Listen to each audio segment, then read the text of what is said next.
Hello, welcome back. I'm going to, of course, still continue to talk about King Paimon as promised. I've just done the last recording. It has been such an interesting one. At the same time, I don't want to leave it there now. It's almost connected to the last recording that I have done. Continuation of it. I don't want to make the recordings too long. And I still want to take time now for Paimon and for the book as well, for us. And slow down a little bit. That's what I hear now. Slow down. It's always the element of the fire, no, to be fired up, to be say, well, here I am, fire. Same time, the element of water, no, of the cooling, of the softness, the feminine aspect, of course. It doesn't have to be to say, well, I'm a woman, my voice, it sounds not like a man. Woman is the water, man is the fire. I can be more fiery than any man, no? There's to say, well, I have the element of fire in my birth chart. In general, my personality, no, carries, of course, the element of fire, no, fast movement, of inspiration, of knowledge, creative powers, transformation, no, everything that fire represents. There are many meanings to it as well. The element of water is a very, very beautiful one. At the same time, you know, both, of course, are elements that can be dangerous as well. Water as fire as well, no? One can drown in the water, one can burn in the fire. There's the destruction part of any element. Let's talk about it now and say, well, anything that, you know, is too much, or it can, you know, it can turn one down, no? That's why the element of fire and water work so well together. Even if many people say fire and water, no, water is putting out the fire, and the fire is not an element that goes well with water. Actually, they do very well on a spiritual level. The water calms the fire, no? It teaches the fire the fluidity, the more feminine aspect as well. The fire is definitely a more masculine element, the fire, no? It's a very powerful transformation tool as well. At the same time, we all know the most powerful element from all is water. It's the seed of life, no? Water is to say, well, water is older than fire. Water was before fire ever existed. Water, no? The primordial water. There are lots of mythical stories about the conception of the world, no? So everything was water once, and then from water came something out, no? The water is the mother, the creation, the power. So, no, there is the element of time that comes to it and say, which one was first? And say, well, that one, no? That one which was first, that one carries the power itself, the true self-power. At the same time, fire is almost like a created element. Water as well, but fire is a much more created element than water is. Water is more natural element than the fire is, no? They say, well, this needs one step or a few steps to create the fire that came after it. At the same time, it is more complex than the water. Even if the water is older, we say, well, the fire is more complex than the water. It has some powers that the water doesn't have, of course, no? So it's not to say the fire is less just because it came later on, so on and so on. Comparison, when we compare two things, we always tend to say which one is better, which one is better. At the same time, the distinguish is made just to understand the two elements better. This is the way I talk as well.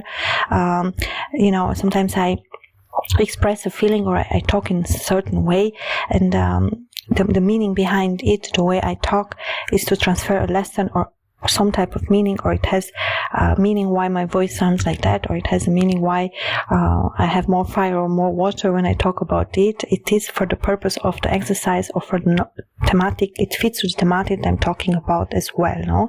To say, well, if I speak about something that is more fire, no, I will not talk it with my water voice, to say in a soft tone. I have to bring the fire out of me, you know. One can see it, one can feel it as well. At the same time, I enjoy more the element of water, much more than the fire. I love fire so much in so many aspects, and I think one can experience fire in much more different ways than water, no?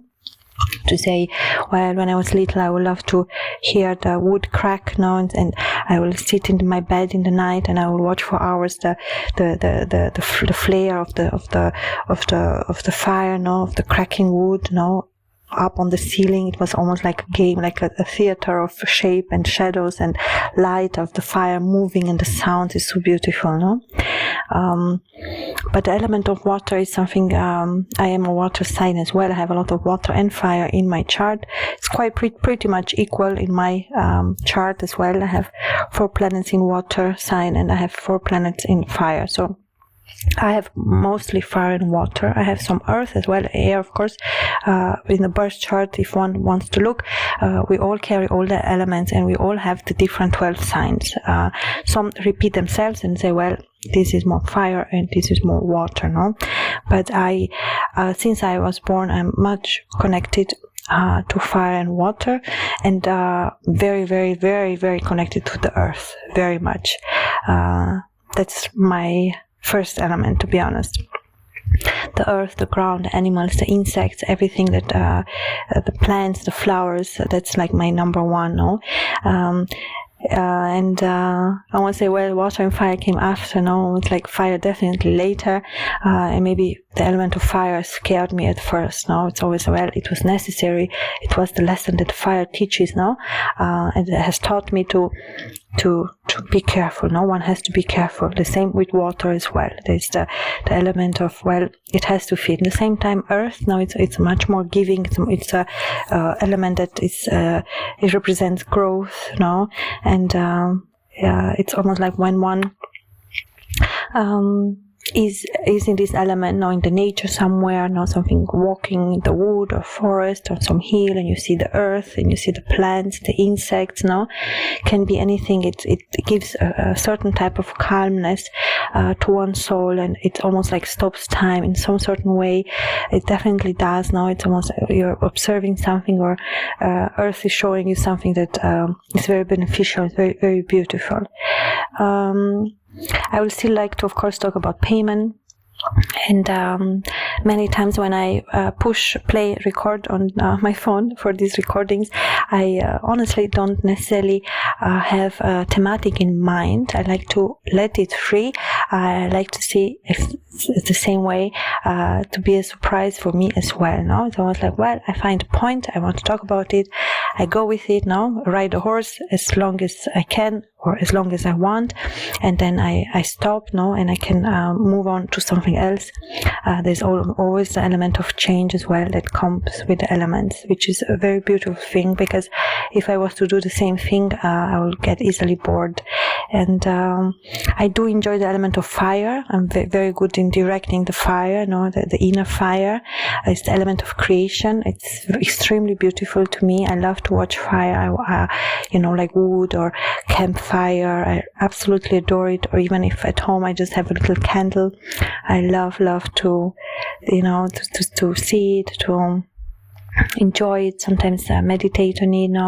You feel the warmth. I enjoy to sometimes to put my finger very fast between the flame to say, well, it doesn't burn. There's a point where it burns, but if you put a finger fast into the flame, left and right, it doesn't touch. Of course, one has to teach children as well how to deal with fire. It's not to say, it's not enough to say a child don't play with fire, because they will. You have to teach a child how to play with fire, and by little exercise, so they learn it, and that sick need is watered, and it's under control. It's like under your supervision as well. It is not to be fearful and be foolish and not know what element, especially such an important element as fire. And there is other elements that nature, I always say nature is the best teacher, is the one who teaches us about different aspects, creations of the world, the different elements that combine. And it is beautiful to say, well, there's a little fire and I can put water on it, and what happens now? It's the fire is extinguished now, or I don't know, it just gives one some type of power of enjoyment, when you have some power over a little fire, even as a candle, you can blow it out, or at the same time we blow the fire, the candles when we have our birthday, and when there's something about wish, there's the element of transformation. The fire is magical. That's what people don't understand, I think. Almost to say, well, the element of magic, it is so obvious for me, especially for children as well, and the fire definitely carries a lot of magic. It's very much connected to Paimon. I have seen Paimon many times. He was showing me like a ball of fire. He's not holding in the hand, but close to the hand with the palm open, and he has like a ball of fire that he is able to control. The moment you understand fire and you're able to control it, that's the moment you can create magic with it. Of course, not as a child, as an adult. There's a higher initiation for that as well, and it doesn't have to. One can go into its own mind and meditate about what fire exactly means. Fire is sacred. It's a sacred element. It is from God. It is from the gods, given to humans, and it transformed humanity. It elevated humanity. Water, I see water as the element from God. This is the element of creation, the first element. Everything was water once, and say, well, in the same time, water and fire creates the earth.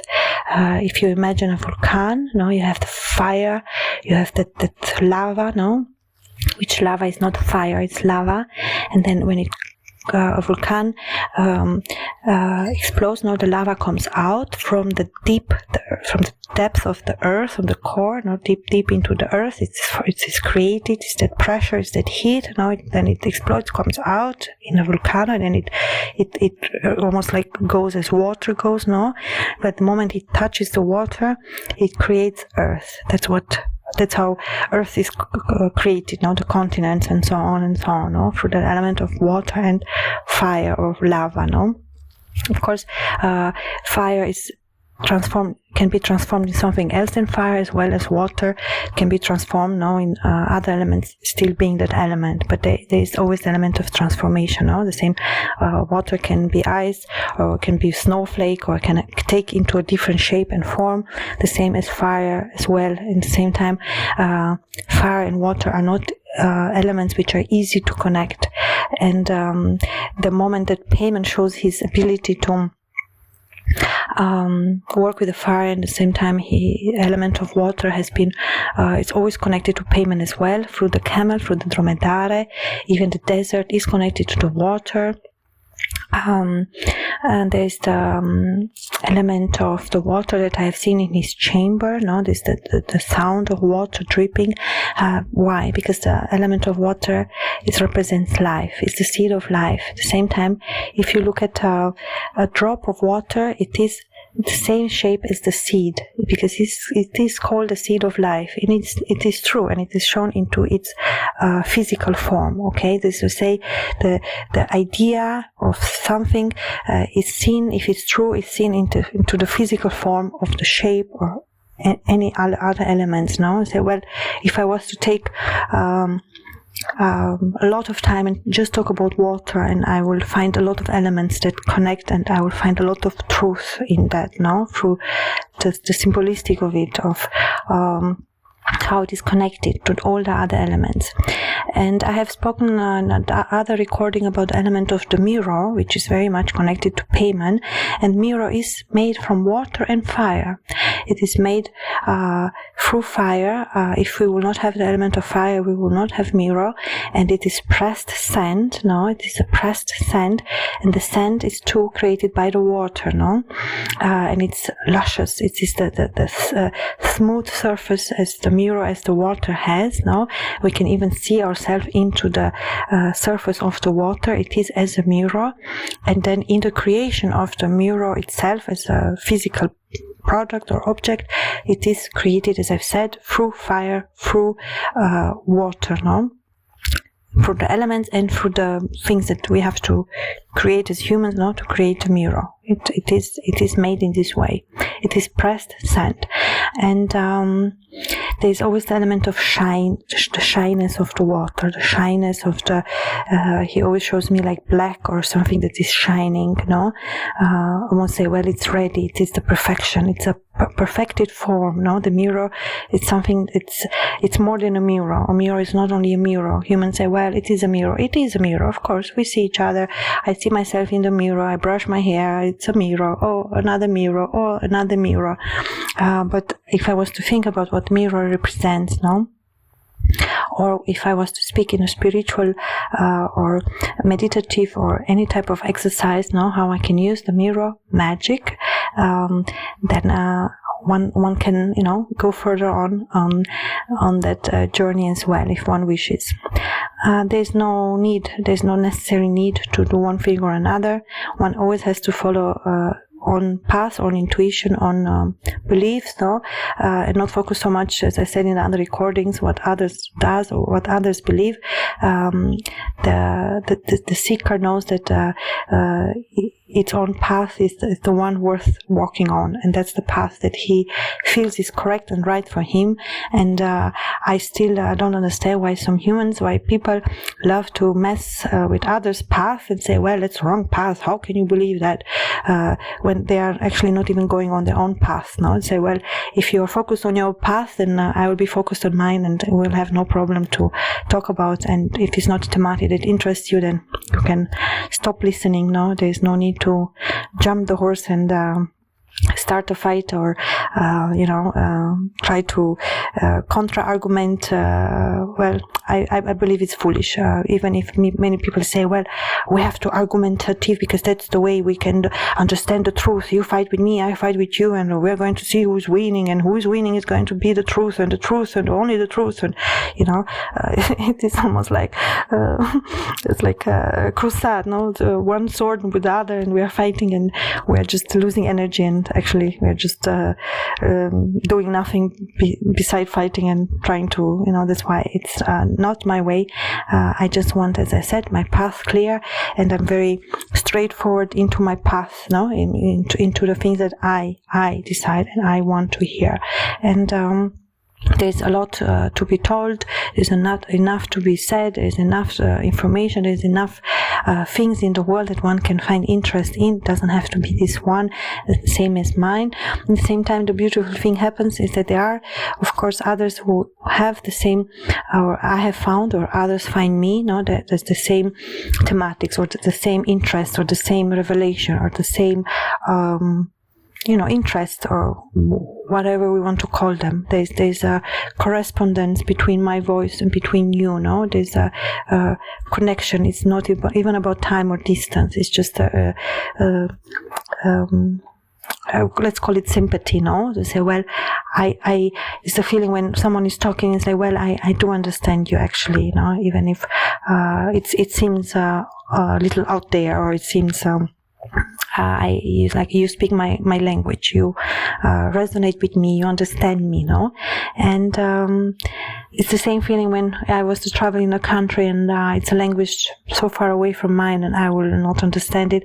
I will still be able to communicate as if I will speak that language almost, Sometimes we find excuses to say, well, I don't have the tool, I don't have the right tool, when actually you have it, And that's actually a beautiful surprise to say, well, something I thought I don't have, actually it's here, and I can use it, and I can move further on my path now. And if I want to go back and maybe I miss something, I'm allowed to go back and, take it again and continue, or change the route, or say, well, it is my boat and I'm deciding which direction, And I think a big part of being human is sometimes we don't really know. It's always say, well, it's true, I'm in my boat and everything is fine and I'm traveling, I'm going and I'm seeking, I'm searching, or I'm doing, or I'm just sitting there.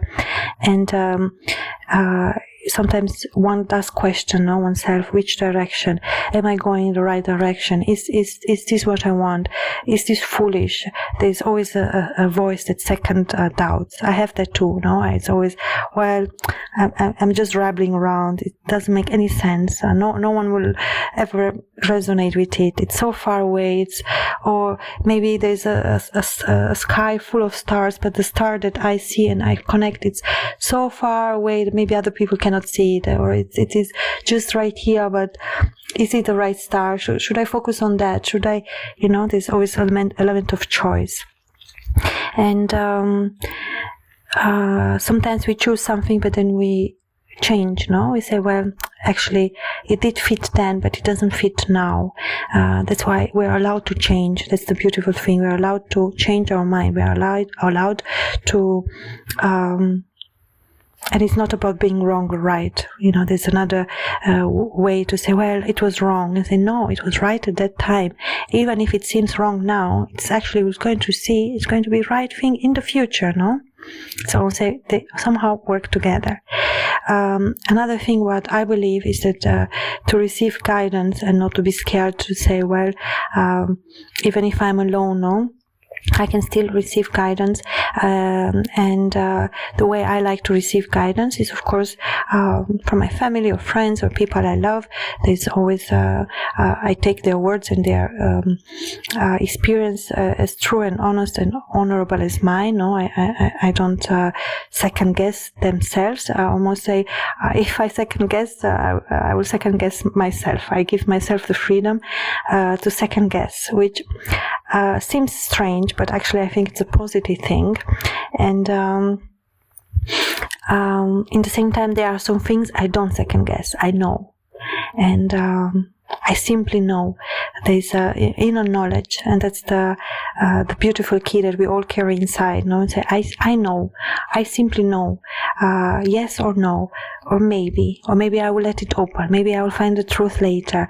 I don't force the things. I let things come. No, even if I say, well, Paimon showed me this vision, and I really don't understand what it means. I do the work. At the same time, I let it be. So maybe in the future it will make sense. Maybe I will connect the puzzle in the future. Maybe this is just a piece that I received, a big, beautiful one, and I show so much gratitude to the importance of that moment that I do give now, of course, naturally. And I take the piece of the puzzle, it's a big one, and I place it in my hands. I'm happy. It's like I found another piece of my puzzle, and I can put it there. And maybe I don't know exactly where it fits in the puzzle, but I know it's from this puzzle, and it's an important one. I see the importance of it now. And that's why I say time is not so relevant. If I put it now correctly, oh, I'm so smart, I will be so perfect, now it's perfect. So it doesn't have to be now, it can be in the future. And maybe that will make much more sense why it came then and why I found the answer later, no? And another beautiful thing with Paimon is that he is free. He's a free being. He is free from all those limits and all those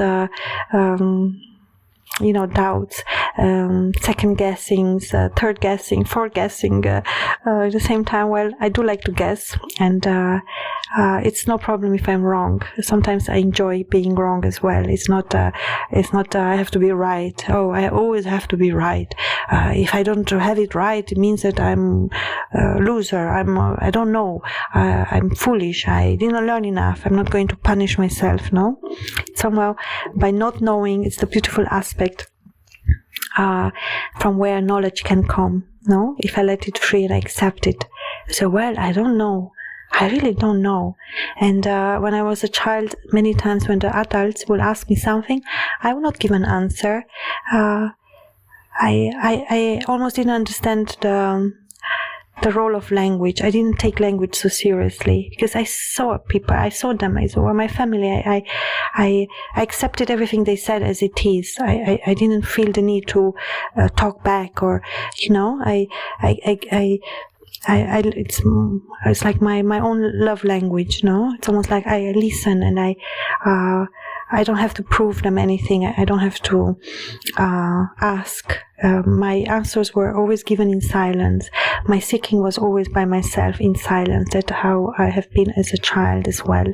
At the same time, I love to talk. I love to hear everything. I seek knowledge not only in books. No, And it's not even nice to say I seek knowledge from people, but it's just the pure enjoyment or my love and affection that I have for my family or anyone, no? And I love to honor each one with my ear or my heart or my presence or my silence, no? Say, well, when the other talks, I listen. It's such a beautiful thing to listen, no? The silence. As I've said, the silence is never silent. And there's so much now that every human has to say, and so many stories and there's so much richness to each one's life, no? So it is always a beautiful thing to listen to one another, no? Even if to say, well, maybe what the person is telling me is not necessarily teaching me something. It's not that I only seek knowledge, but it's just openness of the heart. It's just a window into the past, a mirror, a soul recognition, a love language, no? Words are not always necessary. Sometimes I don't like words. Sometimes I don't like talking. Sometimes, to be honest, I prefer the silence to talking. And when I get excited, I talk a lot, or I talk very fast. Sometimes I like to talk slower. I have accent when I talk. English is not my mother tongue. I am Romanian. My mother tongue is Romanian, and I have learned at university Spanish, Italian. I'm able to understand French and Portuguese and read and understand, but I'm not fluent as talking. As I've said, I did take a few courses there, but I'm sure if I was in that country for a few months, I will be able to talk it easily. But and then I learned German, and I still want to learn one language, which I already know which one. And I was searching and say, well, I have 5 languages, which language, which one? And I was thinking about a few, but I think I know which language I'm going to learn in the future. I want to really learn one language more. In the same time, I'm a linguist. I love languages. I've studied at university, and I'm a linguist, and I in my own autodidact, someone said I'm my own teacher. I learned at home by myself, no? I like to read about ancient history or ancient languages, almost like I'm an explorer of ancient, cryptic, even very old languages that I really love to, or I would love to understand. Of course, it is something that I'm still discovering for myself. But in general, I love languages very much, and I love the writing of languages, especially if it's a very old language. I'm absolutely fascinated by it. And the language that Paimon was talking, as I said, it's a language that I didn't know. At the same time, Paimon has allowed me to understand it, no? And to be honest, Paimon doesn't use language. As I said, I did use, of course, the words for the book, to write this book about King Paimon, but the way he shows or he transforms information. Why? Because it's more elevated than language, okay? It's like an image or colors or symbols or geometrical forms or absolutely a vision carries so much, no? Much more than language can talk. The language it's a very structured, and so it's a structure, a way to think and to talk, no? But Paimon is beyond that, okay? So say, well, Paimon is able to understand any language in the world, but he has his own language, and he actually communicates in a different way, you know? It is not through talking, not through speech necessarily, even if on his throne he's the one who always talks, he always uses speech, you know. There's a little contradictory parts of it, but it's not contradictory, you know. And sometimes, as I said, in the vision, if he shows me one element, then I'm able to look around and see the other elements he's showing me that has so much meaning that it's almost difficult to put into words, because it's elevated, it's beyond words, it's higher knowledge, it's higher than words. Not to say that words are not high, it's just trying to explain, no?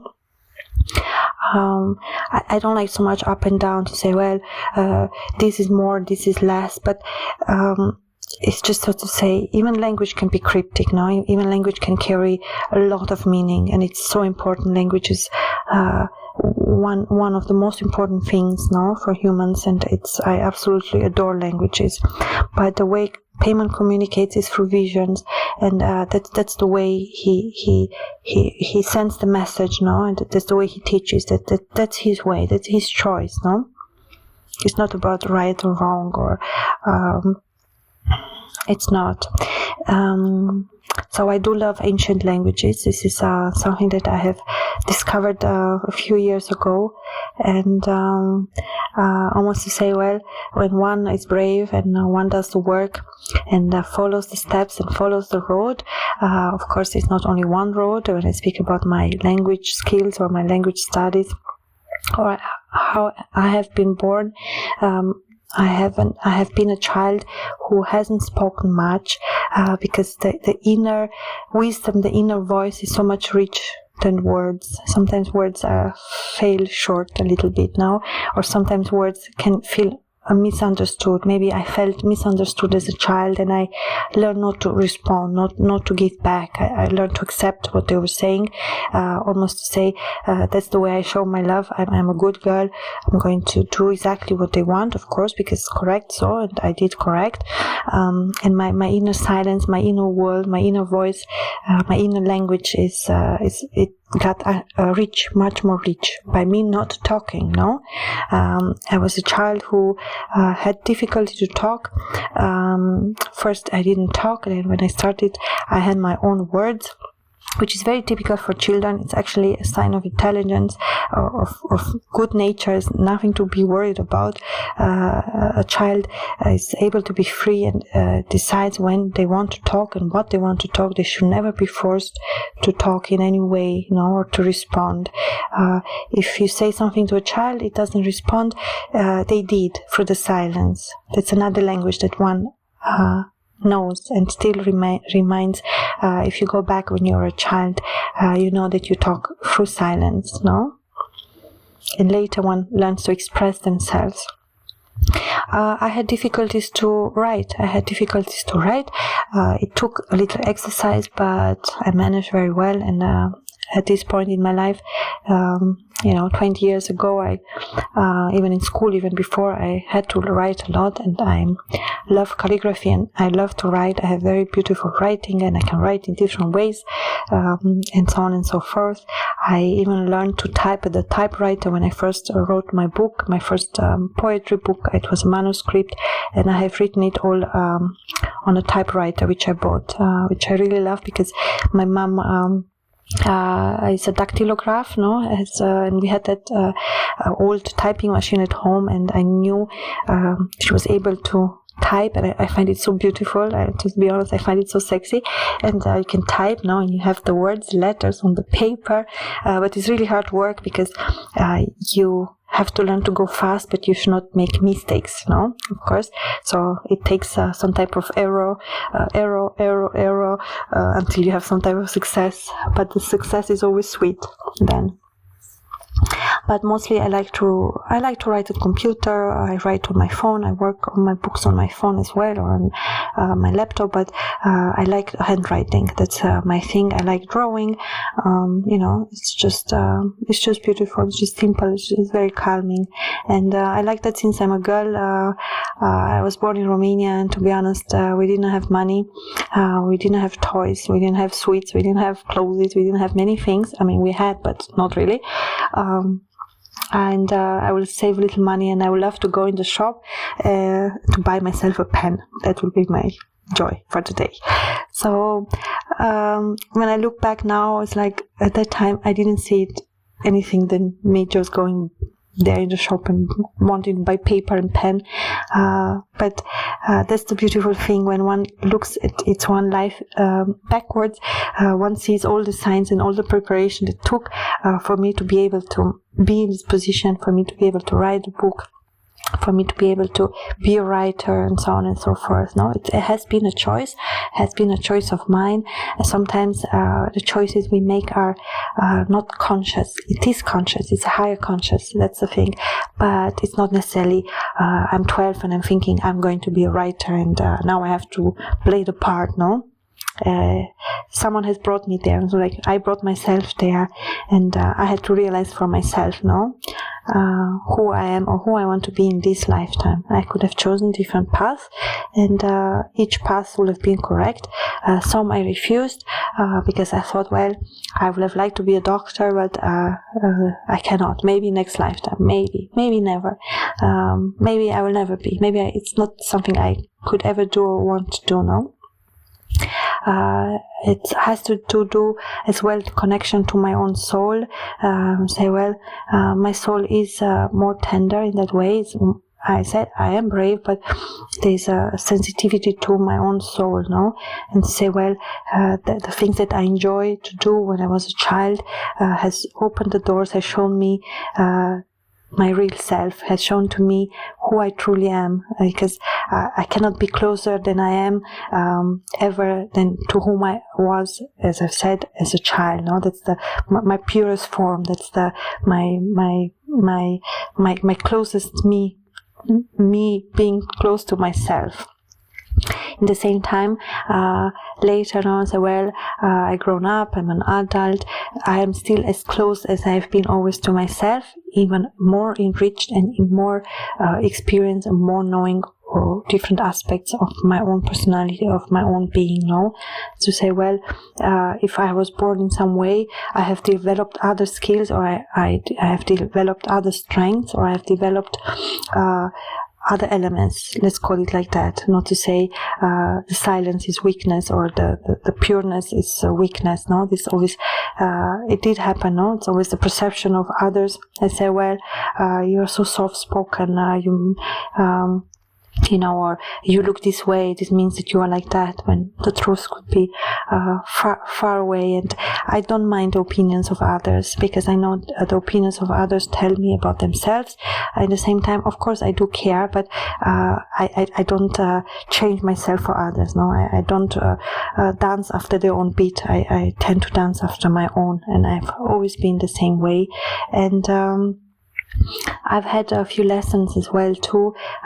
You know, animals are great teachers, nature as well, and I have learned my first teachers, my first lessons, of course, was my grandmother, my parents, but later on, at the time that I was left by myself, I had a lot of time by myself, which I'm very grateful, and I will meditate, I will be in nature, I will be by myself, no, playing into the water, in the river, in the earth, anything, from insects, or from observing, from sometimes maybe I did a little mistake, then I correct it, and then I promise myself never to do it again, no.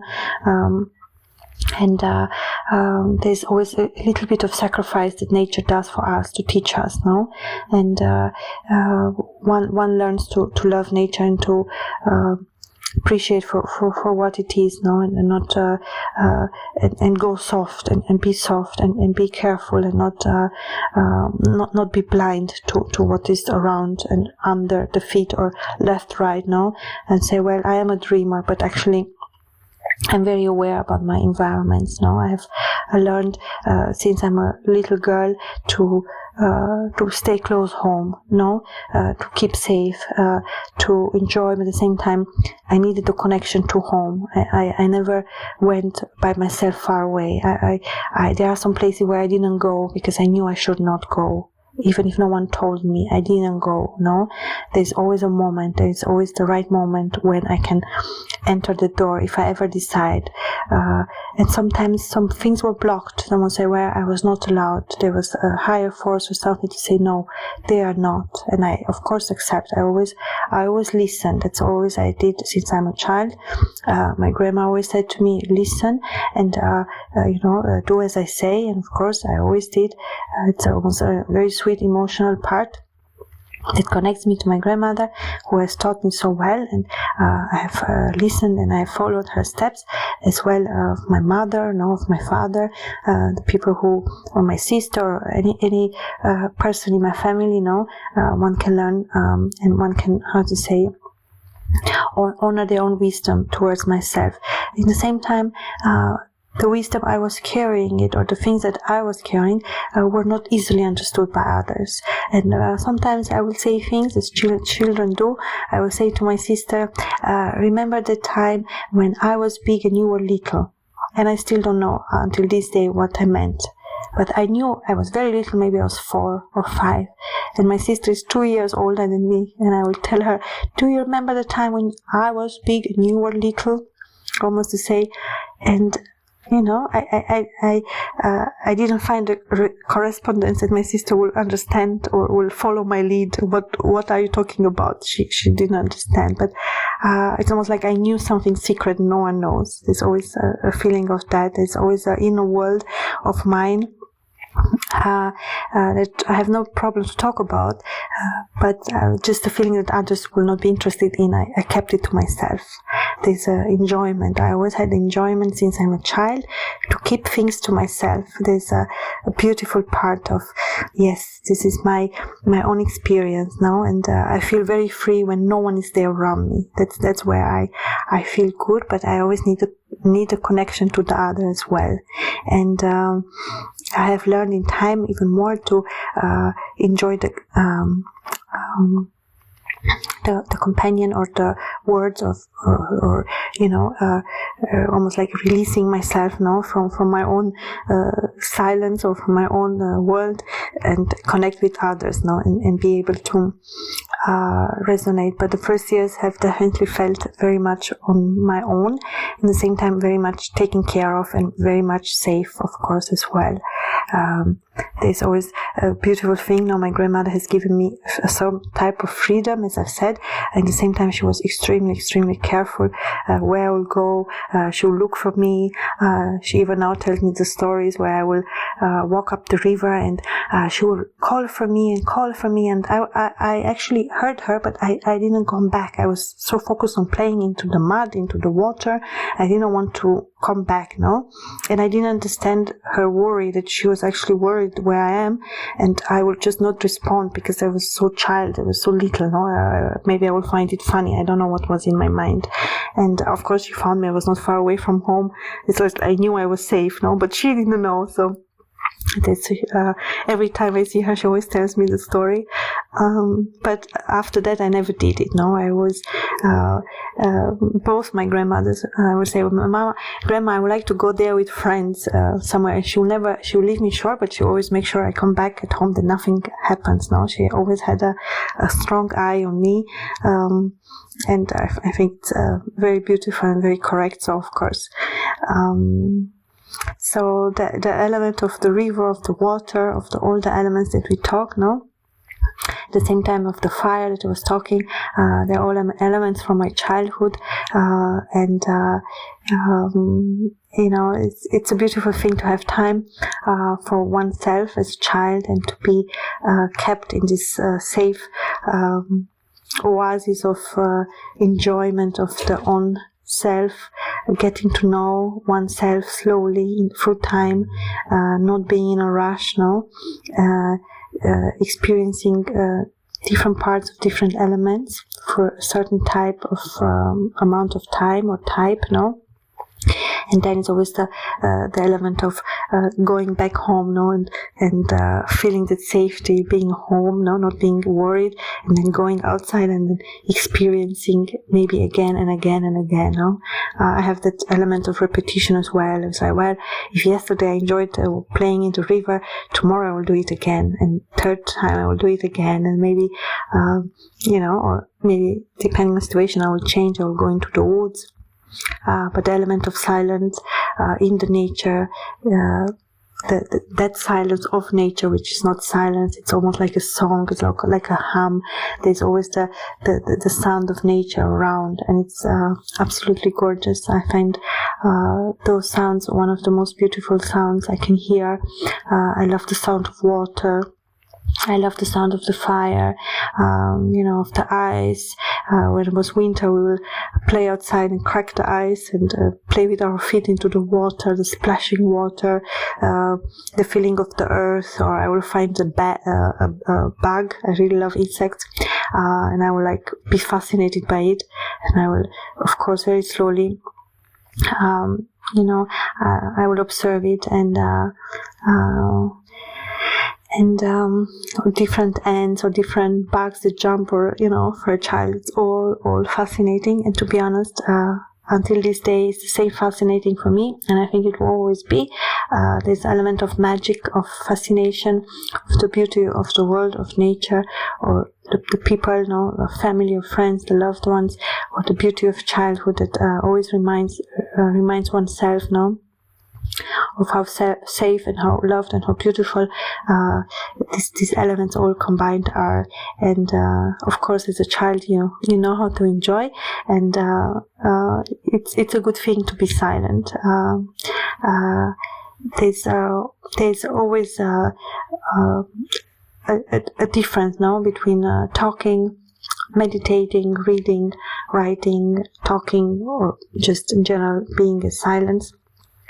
And I think the element of silence is one which is almost elevated in some way or another, at least for me. Thank you so much for listening. I'm going to end this recording here.